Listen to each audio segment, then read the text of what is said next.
지금 비트코인이 계속해서 하락을 해주고 있습니다. 10월 6일 날에 고점을 만들어주고 지금까지 쭉 흘러서 약 33% 정도를 흘러줬는데 그 중에서도 최근 10일, 최근 열흘 동안의 낙폭이 아주 큽니다. 20%에 달하는 낙폭이고 지금 나오고 있는 낙폭의 안 좋은 점을 좀 말씀을 드리자면 저는 개인적으로 낙폭이 나온다고 했을 때 차라리 이렇게 급락으로 쫙 나오다가 반등이 나오는 편을 좋아하거든요. 왜냐면은 급락이 나왔다가 반등이 나왔다는 거는요. 매도세가 강하지만 그게 일시적이었다는 소리가 됩니다. 하지만 이런 식으로 몇 날 며칠에 걸쳐서 천천히 쭉 빼주는 거는 매수세가 없고요. 매도세가 연속적으로 있다라고 보실 수가 있겠습니다. 그리고 중간중간에 나온 반등을 확인해 봐도 11월 11일에 만들어준 고점이거든요. 근데 이제 영상 촬영 기준으로 지금 11월 21일인데 열흘 동안 변변한 반등이 한 번 없었어요. 제일 크게 나왔던 반등이 어제 나왔던 5%가량의 반등이었고 20% 하락하는데 그 와중에 5%밖에 반등을 못 해줬다? 매수세는 굉장히 일시적이고 약하면서 반대로 매도세는 연속적이고 강하다라고 볼 수가 있겠습니다. 자, 이런 하락에서 저점을 만들어주기 위해서는 세 가지 조건이 필요해요. 첫 번째 조건은 뭐냐면 10% 이상의 반등이 나와줘야 됩니다. 일단은 10% 이상 정도 되는 반등을 확인을 해줘야 돼요. 말씀드렸다시피 며칠 동안 하락세는 꾸준히 무겁게 나왔죠. 매수세는요 나오긴 했지만 모두 일시적이었어요. 그래서 이 강한 매도세, 꾸준한 매도세를 이겨주는 매수세의 폭발을 한번 확인을 해줘야 됩니다. 일단 기본적으로 이게 먼저 나와야 되고요. 그래서 한 10%에 달하는 상승이 나와줬다면 다음으로 필요한 거는 바로 횡보입니다. 이 횡보는요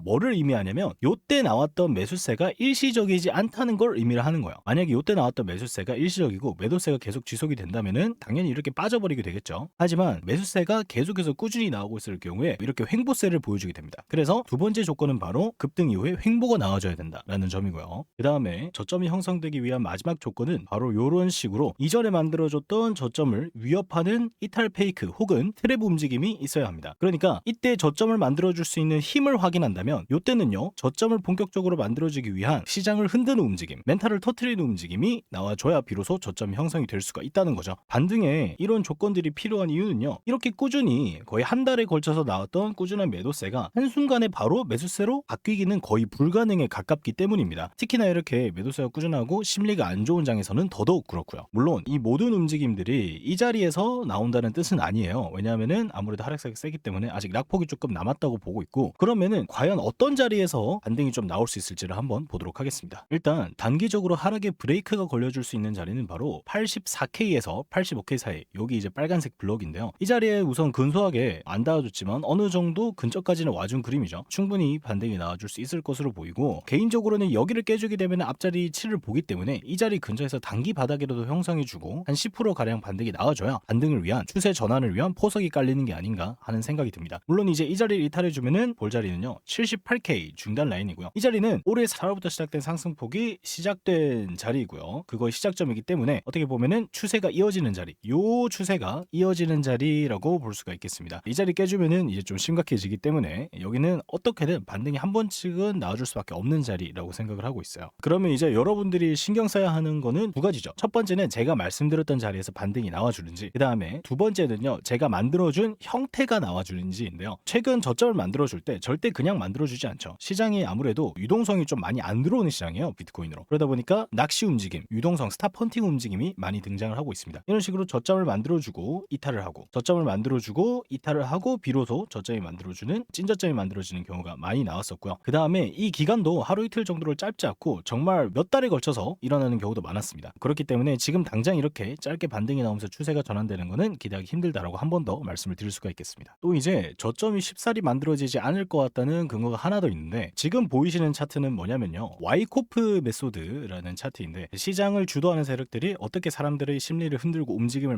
만들어내는지를 도식화시킨 움직임이라고 보시면 됩니다. 그런데 보시면 지금 나온 고점의 형태와 굉장히 소름 돋게 유사한 모습을 볼 수가 있다. 그죠? 보통 이렇게 나왔을 때는요 시장에 있는 사람들 심리를 크게 흔들고 페이크 움직임이 많이 나오는 경우가 많거든요. 이런 움직임이 고점에서 나온 마당에 단기 중기 저점을 만들어 준다고 할 때 움직임이 정직하게 쉽게 나올 것 같지는 않다는 게 제 생각입니다. 이더리움도 잠깐 한번 보고 가자면은 일단은 지금 하락세는 조금 멈출 기미가 보이고 있습니다. 왜냐하면은 여기가 중요한 이더리움의 구간이거든요. 과거에 상승 도중에 요 구간에서 횡보를 해준 다음에 위아래로 페이크 움직임을 주고 상승이 나왔던 전적이 있죠. 이런 식으로 매수 매도가 싸웠던 자리는요 나중에 다시 닿아주게 되더라도 추세가 이어지거나 적어도 반등은 한 번씩 나와준다는 거죠. 그래서 높은 확률로 이더리움도 요 자리를 지켜주고 반등이 나올 것으로 보이는 만큼 여기 블럭 사이에서 요 2,400달러와 2,800달러 요 블럭 사이에서 매수 매수 포지션을 한번 짜보시는 게 좋은 포지셔닝이 될 수가 있겠습니다. 번외로 지금 솔라나 ETF의 유입이 계속되고 있고 또 이제 솔라나 도미넌스 차트도 어느 정도 저점을 만들어주고 반등이 잘 나와주고 있는 만큼 비트코인이 저점을 만들어주고 이더리움도 조금 회복된다면 제일 많이 갈 종목은 솔라나가 아닐까 하고 생각을 하고 있습니다. 그리고 그 솔라나와 함께 또 좋아 보이는 종목이 하나 더 있는데요. 바로 비트코인 캐시입니다. 비트코인 캐시 같은 경우는 다른 종목들이 20-30% 하락할 때도 오히려 저점을 올려주는 행보를 하고 있었어요. 비트코인 캐시의 중기 저점이 2025년 10월 17일인데요. 다른 코인들을 보시면 2015년 10월 17일부터 얼마나 많이 하락했는지 또 비트코인 캐시가 얼마나 자리를 잘 지켜줬는지를 상대적으로 알 수가 있게 됩니다. 그래서 여러분들도 이 비트코인 캐시와 솔라나에 좀 주목을 하시면서 반등 자리가 나왔을 때 제가 말하는 반등 조건이 갖춰졌을 때 매수 포지셔닝을 한번 해보면 굉장히 좋을 것 같습니다. 감사합니다.